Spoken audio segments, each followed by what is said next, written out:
Well, good evening, one and all. You're joining us live on this Wednesday evening, and we guess we've got a guest, excellent guest, on the other side of the screen tonight. John from the Saints FC podcast. How the devil are you?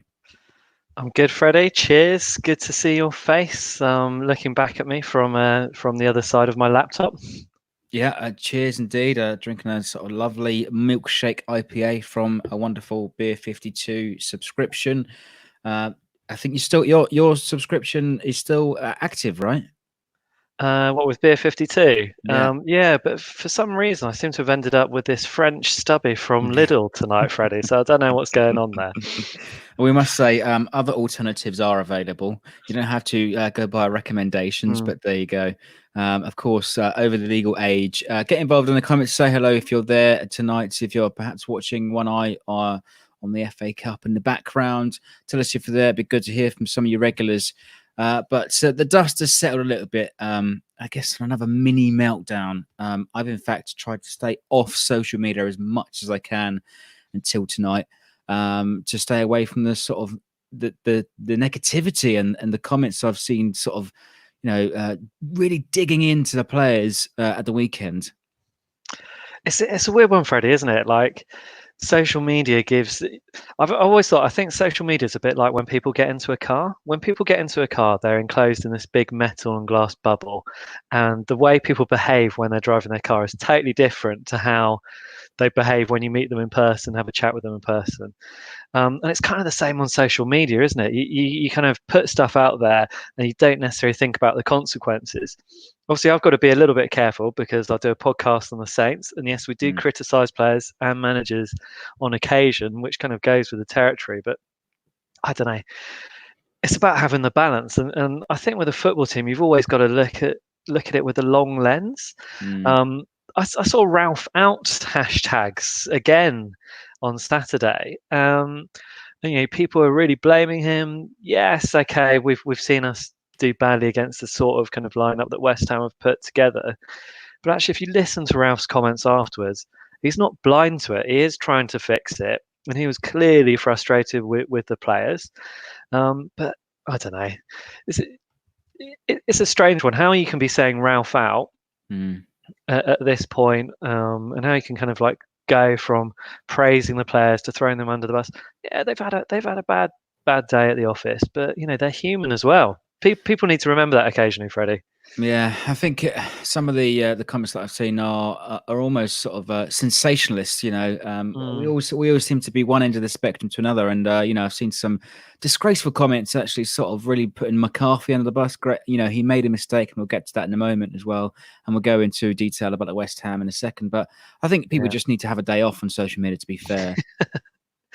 I watched a program on Netflix, and it was all about the Cambridge Analytica and Facebook. So I've now downloaded my entire Facebook history, and I'm getting ready, poised to delete that Facebook account. But yeah, probably the best thing to do would just be take a day off here and there from it. There were some kind of pretty shoddy things, but it's not a surprise that we've lost to West Ham. We lost them early in the season. Same game plan that Manuel Pellegrini executed against us. It worked.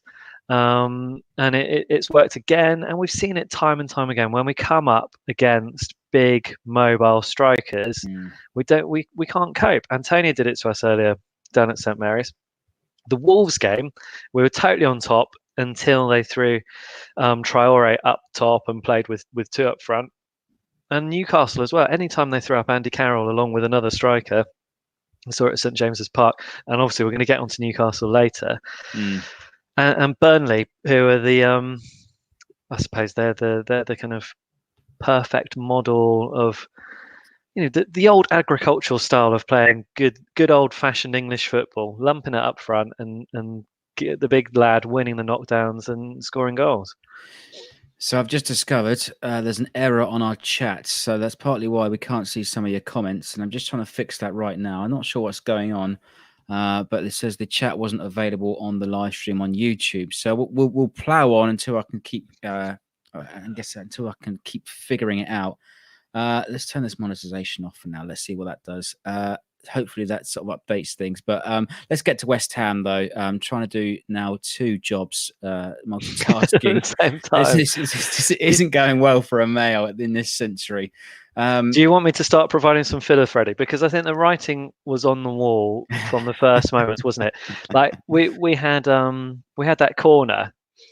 Everyone's up. James Ward-Prowse is up, taking the corner, which he doesn't normally do with a left-sided corner when he's playing in right back. And West Ham, they break from it 3-on-1. Amazing effort from James Ward-Prowse to get back and close down Bowen. But we were spared some blushes by a slightly poor ball from Antonio.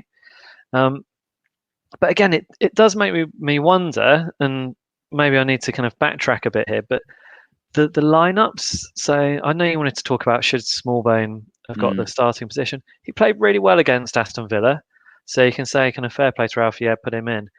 But James Ward-Prowse is most effective when he's in the middle of the pitch and he's causing havoc. He was really good against Grealish and really good against Zaha, where he had a particular job and a particular person to mark. But actually against West Ham, we need him further up the pitch where he can hurt the opposition team. And so I personally wouldn't have had Smallbone in. I'd have had Ward-Prowse alongside Højbjerg, and I'd have had one of our 2 now fit and available right backs in the right back position. I mean, let's get to the starting lineup as well. We saw Obafemi and Boufal replace Danny Ings and Gineppo. Ings was rested, started from the bench at the weekend at West Ham. Apparently picked up a knock in training and could only start from the subs bench. And Gineppo, sadly, losing his mother earlier that week, and he's been away in Mali. He's now back in training, so perhaps he might be in contention for the weekend. But Smallbone was retained in midfield, and that was a surprise selection in my opinion. I mean, Smallbone, as you say, had a good game against Aston Villa, but he could cope with Aston Villa. I mean, West Ham are a bullish kind of side, and Aston Villa sort of really rarely threatened in that sort of in the middle of midfield. Yeah, it was definitely a tougher challenge, Aston Villa, because Aston Villa are quite obvious. They put most things through Grealish. We had Ward-Prowse dealing with Grealish, which meant that Smallbone had a bit of freedom up against some fairly mediocre kind of opposition in the centre of Aston Villa's midfield. West Ham, it was quite interesting, wasn't it? Because the way they kind of shaped up when they were pushing forward, they were pushing with quite an effective front 4, which means that you do need Smallbone and Højbjerg to be dropping back and helping out the defenders, because they're kind of 2-on-2 against our central defenders with their forwards. It didn't work out. Had it worked out, we'd have all been praising Ralph for his selection and saying, well done. James Ward-Prowse has kind of rendered them useless down the left wing, but it didn't work out this time. And it wasn't necessarily Smallbone's mistakes, but he's a tidy football player, but he does still have some time, to improve and build up his game, which he will do. I mean, even if you look at Stuart Armstrong, when he first joined us from Celtic, he didn't look the most impressive. Again, he looked quite tidy, but he kind of got overran in some of his early games. And Smallbone, he's much younger, much less experienced than Stuart Armstrong. So I have the confidence he'll develop into a good footballer, and experiences like Saturday will help him develop eventually. But it's a bit of a rough lesson, isn't it? Yeah, I think Smallbone has a better ability on the ball. I think he's a ball playing midfielder, but he won't put in the defensive duties. Perhaps we could have, employed Romeo from the start to really get rough and ready in the middle with the likes of sort of Noble and Declan Rice, who were tasked to break up the rhythm of Saints at the weekend. But I think it was important for Saints to get into the game early, and that's what we didn't do. Similarly, like we did a couple of years ago, it was West Ham who opened the scoring, and it settled their grumbles, and because there was discontent off the field, lots of protests, up to the stadium before the game. But we gave away possession far too cheaply for that first goal. It was James Ward-Prowse trying to chip it over to the midfield, and we made it easy for Fornals to play through to Jarrod Bowen. Yeah, I mean, it's always the danger with playing out from the back. Sometimes it works, and we'll talk about the West Ham goal now, and I thought Bowen did really well, took that finish really nicely. Don't think McCarthy could have done too much about that, but yeah, Saints were kind of sliced open. There was a mistake from James Ward-Prowse in the build-up. These things happen, but then you're going to have to say that, okay, well, playing out from the back didn't work there. But in the run-up to the Obafemi goal, which everyone was raving about on social media because it was a really, really good team goal, it was brought out from the back, then onto, I think it was Stuart Armstrong who picked it up in the middle of midfield, played it out to Ward-Prowse, who bombed down the right wing and put it across for a really nice finish from Obafemi. So, sometimes it works, sometimes it doesn't. That's a risk that you take. And the better teams in the Premier League, it works for them more often than it fails. And I think for Southampton, probably, most of the time it does work playing it out from the back, but James Ward-Prowse got a little bit cocky there, I think, and we got caught out.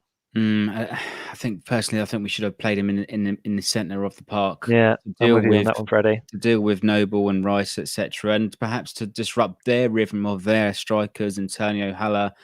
But I think you've mentioned there, Obafemi. It was a nice little finish. It was well worked. Armstrong combining with Ward-Prowse on that far right hand side. Ward-Prowse had a time to lay it back, pick out the pass for Obafemi, but did he hit it cleanly? Does it matter, Freddie? I don't care.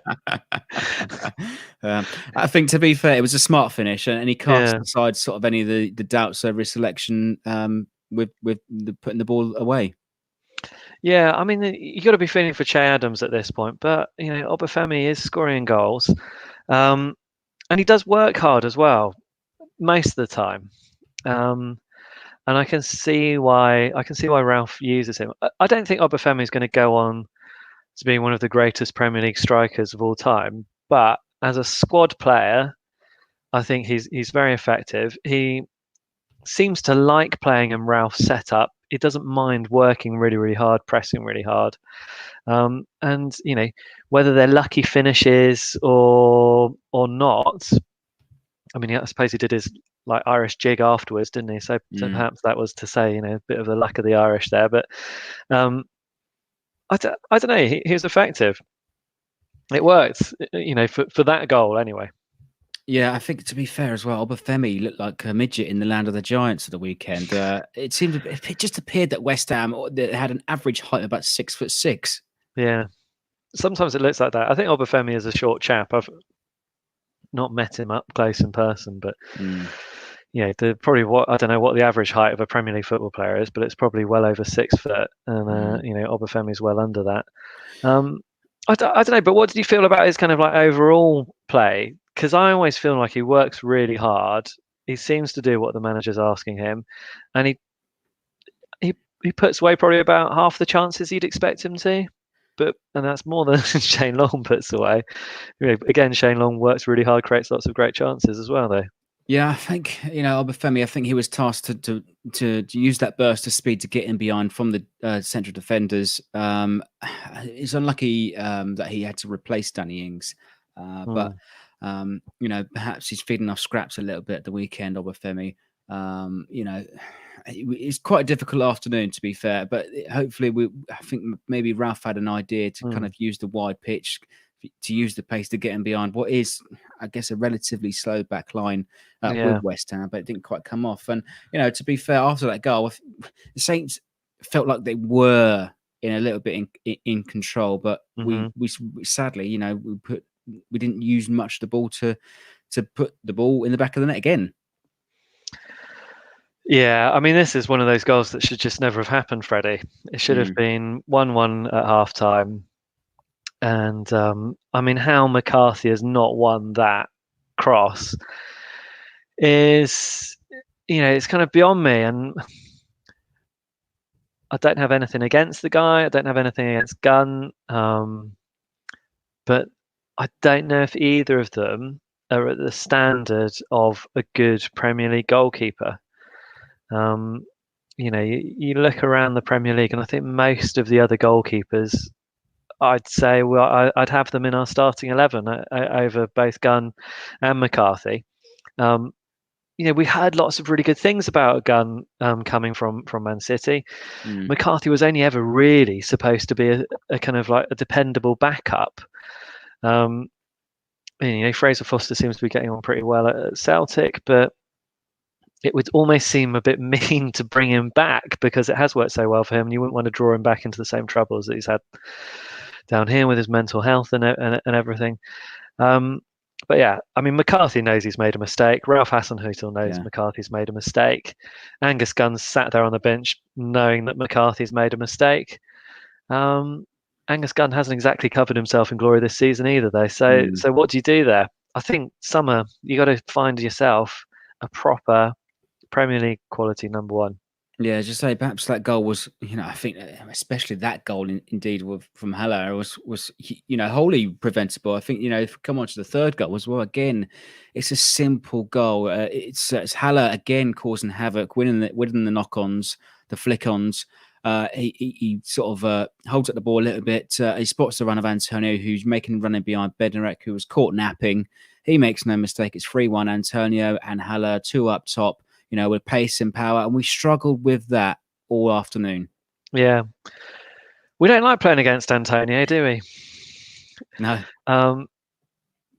When was it that he played for us? Was it during League One, and then he left us when we got promoted to the Championship, or did he leave us the season before we got promoted from League One? I'm trying to remember. He was there in the Johnson's Paint Trophy, wasn't he? That's right. He scored in the final, didn't he? Yeah. And he was half the man then than what he is now. Yeah, I've always liked Antonio. I liked him when he played for Southampton. I always thought he was really effective. I was very surprised that he dropped down to League One to play for us, because I always thought his quality was higher than that. And he is the depiction of the type of player that Saints don't like playing against. He's big, he's mobile, he's very strong, he's Jack Stevens and Jan Bednarek, they've been described by Ralph Hasenhüttl as firefighters, which means they're doing the last ditch tackles of the blocks. What they're not so good at is those kind of like one-to-one duels where you've got to throw your weight around and you've got to be the bigger, stronger man when you're coming up against a forward.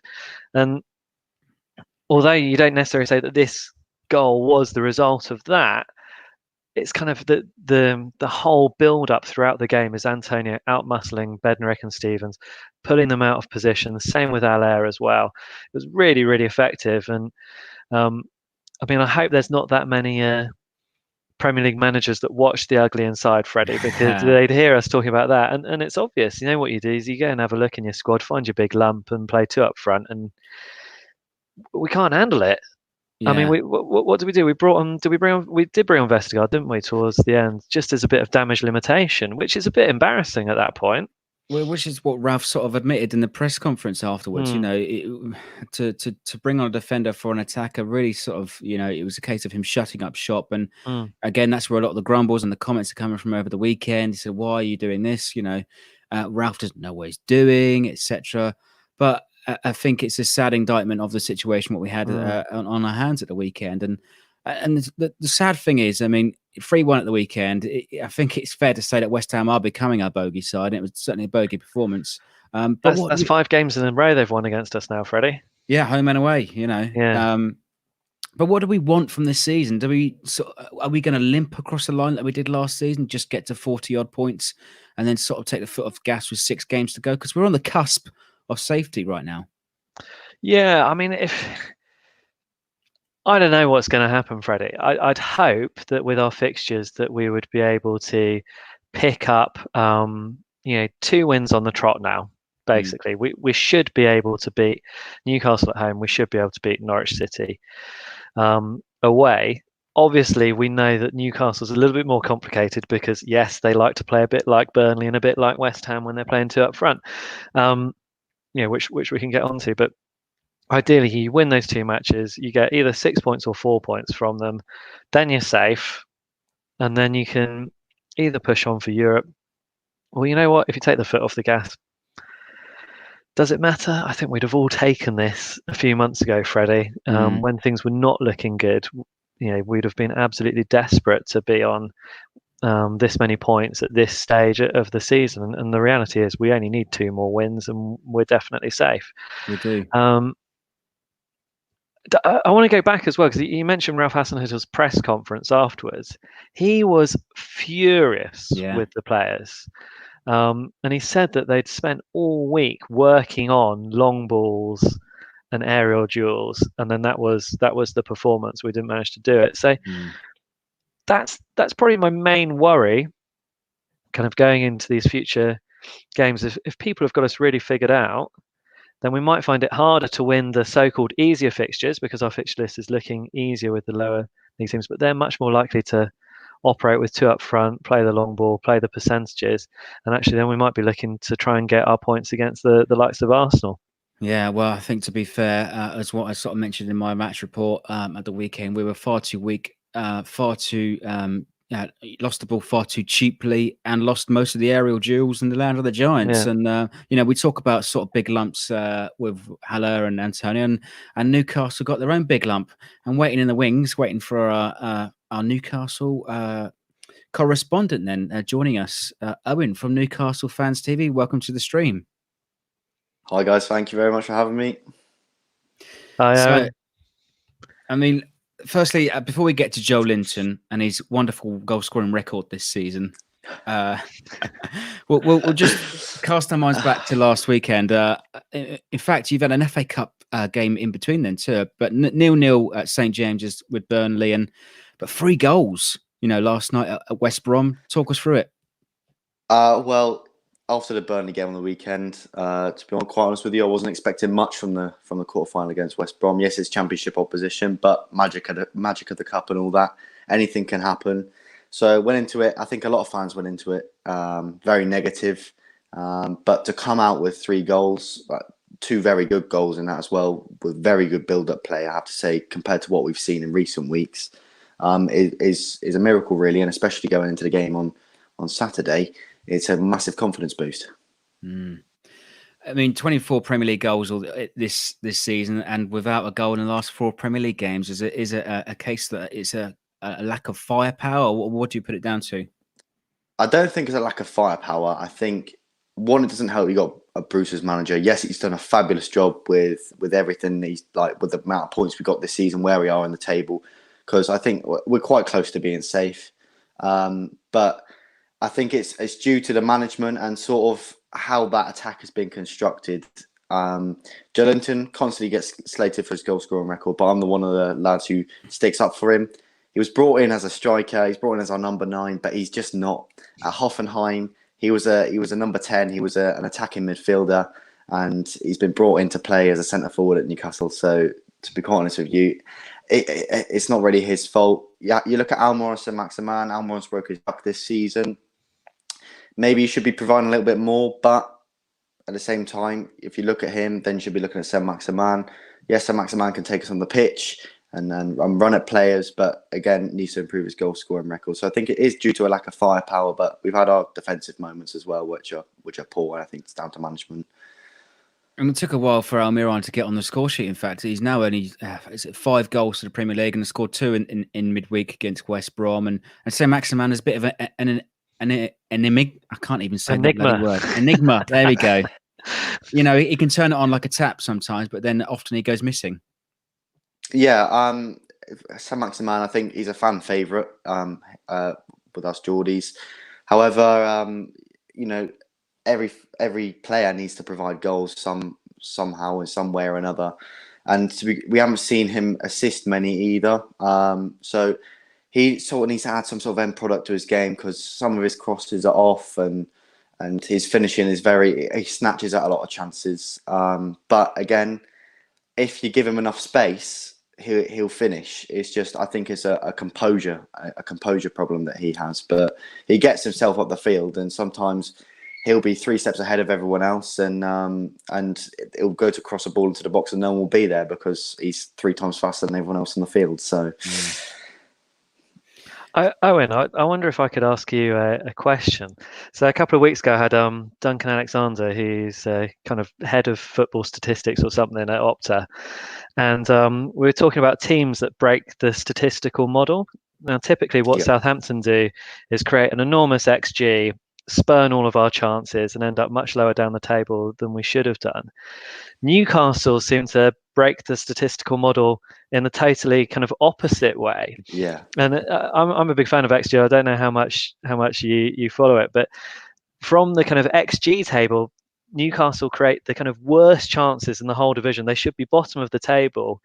Yet somehow you manage to get the goals. Somehow you manage to also block the opposition that are creating good chances against you. Is that something that Steve Bruce has pulled off? Is it dumb luck? Is it, really effective strikers? What's happening there? I think the low XG comes from just our poor overall play. We don't really seem to have a plan in attack half the time. Apart from West Brom is the only time I've really seen us have some sort of direct plan. So the low XG comes from there. But I think what makes us score goals and what has lifted us from that bottom of the table, it sounds stereotypical and a bit cringy and a bit cheesy, but I think it is the unitedness of the team. Like, it is the togetherness of that squad. I think part of the defensive help comes from where Rafa was here. Since he left in the summer. I think that was built on by Rafa, and it's just lasted through to where we are now with Bruce. You've seen a little bit of a drop off. Like, you look at Arsenal the other week, where we were shocking in the second half. To be honest with you, so many things went wrong in defence. I don't even think that we would have lost so heavily if it wasn't for just stupid mistakes. But yeah, I think that the defence has been built built from Rafa, and it's sort of just lasted through to Bruce's reign. Yeah. And we've been quite lucky for that, really. Otherwise, I think we would have really been struggling this season. Well, despite struggles, for the last couple of years, change of manager, Benitez to Bruce, there's two contrasting, tactics there and two styles. I mean, Benitez is quite progressive, whereas Bruce tends to set up quite defensively 5-4-1, and it's you're using Joe Linton as the pivot, and he's not really sort of giving you much success with it. Yeah, I think Bruce has moved away from the 5-4-1 formation now. Burnley, we played a 4-2-3-1. West Brom, we played a 4-2-3-1. And both those games, even though we drew 0-0 with Burnley, there was a lot more chances in that game than there was in the previous two against Palace and Arsenal. So I think we are sort of seeing a shift now in the way we're starting to play. Even though it's still not great, I think it needs to be worked on a little bit more. But we're starting to see a shift, and yeah, I think using Joe Linton as a massive lump up top, it's never going to work. I think you use any striker as a lump up top, it doesn't really work. Apart from select few, you could say. Possibly Andy Carroll, who's on our books, you could do it with, and he'd provide some sort of like end product. Rondon, who we had last season, he was perfect for that. He could chest the ball down, bring another four players into play just from having the ball at his feet and create chances. So I think the formation that we have played and the contrast of tactics where Rafa would have a plan from back to front and front to back, Bruce just has that plan at the back and not really anything up front. So Andy Carroll's injured, is that right, Owen? Yeah, he's injured as far as I'm aware. Yeah. Yeah. And I was pleased to hear that you never mentioned two strikers up top in all of that. So I don't know if you're following mine and Freddie's conversation before you joined in, Owen, but the way to beat Southampton is two strikers up top, one of them being a big lump. Yeah, I think, to be quite honest with you, it's not really within what we have at Newcastle at the moment to play two strikers at the top. If you want to count Joe Linton as a striker, yeah, you can put him up there with, say, Gale or Muto. But Muto has won Premier League goal. Gale, okay, he's not a Premier League striker, but he's shown in the Championship he can finish. He's a natural finisher. He's a natural goal scorer. So I think what's gonna end up happening on Saturday is we'll probably go to a 4-2-3-1 again, have Joe Linton out on that left and play Gale as a striker. However, you never know. There could be changes. You could see Almer on the left, Saint-Maximin on the right, Joe Linton and Gale up top together. Who knows? Just to cater for what you've said about Southampton. But I think it's all up in the air, really, of what we're expecting to see, because there's a lot of changes at the moment around the squad and formation. So if we use Sebastian Haller as example, a misfiring striker, big money move in the summer, 40 million, actually, in fact, for 40 million for Joe Linton and Haller in the summer. 1 goal for Joelinton this season, and up until we played West Ham, it was 1 goal for him too. And then suddenly we play West Ham again last weekend. He's the best player on the pitch. So what's the odds then on another misfiring big target man scoring against Saints at the weekend? I think you've got a point there. I think it's just it comes to luck of the draw really. At the end of the day, Allaire probably looked at Southampton and thought, you know. To be fair, Southampton's defenders, they have good ones in there. I quite like Vestergaard. I'm not sure what you guys think of him, but I think he's a brilliant defender. Yeah, Allaire probably looked at that defence and thought, yeah, let's have it. And I don't think Joelinton really has the same sort of mentality. Joelinton's a little bit younger than Allaire, so probably a little bit more, I don't know, fragile and light-minded. However, Allaire obviously has scored goals, like bagloads of goals in his career before for Frankfurt, and that's something Joelinton's never really done. He had 8 goals and 7 assists, I think, for Hoffenheim when he was there. So he's never been a natural goal scorer. He's never reached double figures in a season, apart from when he was in Austria on loan. So, yeah, I think you don't really have a high chance of Joelinton scoring on the weekend. You've got more of a chance of seeing maybe Almiron get on the score sheet again, or maybe even Gale if he starts. I mean, despite the struggles, actually, Newcastle have got a fair case for being Saints' bogey team too. Seems like every team's got a case for that at the moment. But last couple of meetings at St Mary's and at St James's, I think the last 5 meetings, we have to go back 4 years. The last time Saints actually beat Newcastle. Yeah, I think we got beat by you in that relegation season quite heavily at St Mary's, as far as I can remember. I think that was the season where Daryl Janmaat punched the wall and broke his finger in the St Mary's tunnel. I think it was. But yeah, last year I was there for the game against Southampton. It was a 0-0 draw. Very boring. But then you look at the home game, we beat you 3-1. Perez scored that hat-trick and he's gone now. So, yeah, selling He's got another hat-trick again this season, didn't he, Perez? Don't mention it. Yeah. Don't mention the score, whatever you do. Yeah, wasn't it something like 9-0 or something? Anyway, back onto Newcastle. Yeah, and then so the 3-1 at home, and then the season before that, I'm not sure what the score was at home. 2-2 in the rain, I think. It was Gabbiadini. Oh, yeah, for St Mary's, yeah, it was 2-2. Isaac Hayden scored that volley, and then Gabbiadini levelled it up with a penalty at the end. But, yeah, Newcastle have good results against Southampton, but I never feel confident going in against you guys because obviously you're so far down the country.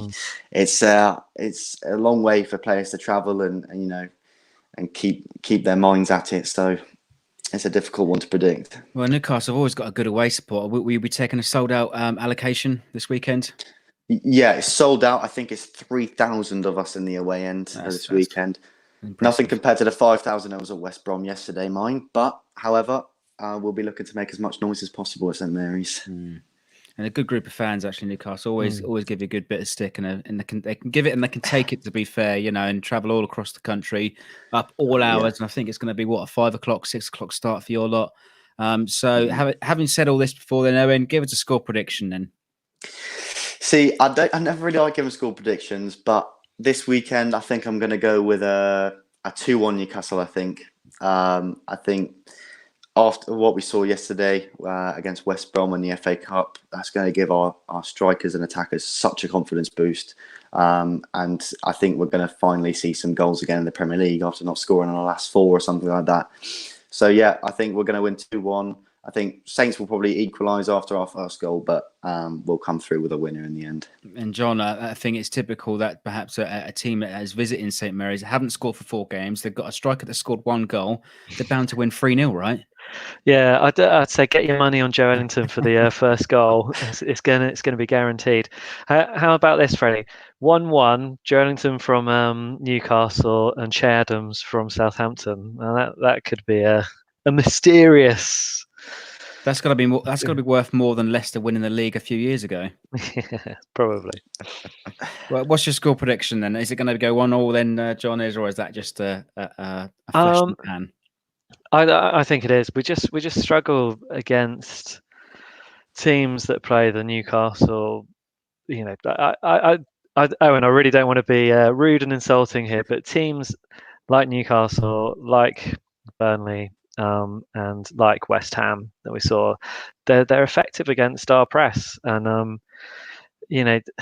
I think we'll probably all go to St Mary's expecting to see a win, because we would expect to beat Newcastle at home typically, but I could definitely see this being 1-1, and I could definitely see Joelinton score against us.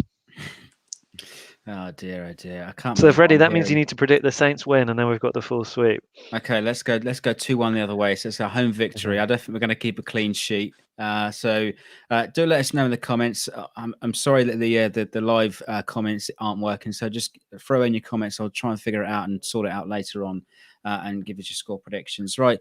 Thanks so much then for your time, Owen, and just tell us where we can find you. You can find the YouTube channel Newcastle Fans TV. We also have a website, NewcastleFansTV.com. Follow us on Twitter as well, at NewcastleFansTV. Like and subscribe. Yeah, that's it. Excellent. And John, when's the next episode? Next episode of Saints FC podcast will be out next week. So we skipped one this week. Didn't really fancy doing one on West Ham, but then you wrote me into this anyway, Freddie. But before we go, I just want to point out that both of you guys have got 90s Premier League legends in the background. Faustino Asprilla and Matthew Letitia. Now, there was a golden age of football. If obviously, I'm just harking back to the time when I was young and started watching football. Those two players, absolutely wonderful. Wonderful player. Owen, did you ever get a chance to see Asprilla? Are you too young? No, way too young. No, way too young. That's my dad's influence, though. Is it? Asprilla over my shoulder, yeah. Right. Yeah. Great stuff, chaps. And thanks for joining us. Watching along. Again, sorry about the comments, but thanks for your time then, chaps, and we'll speak to you soon. Cheerio. Cheers, mate.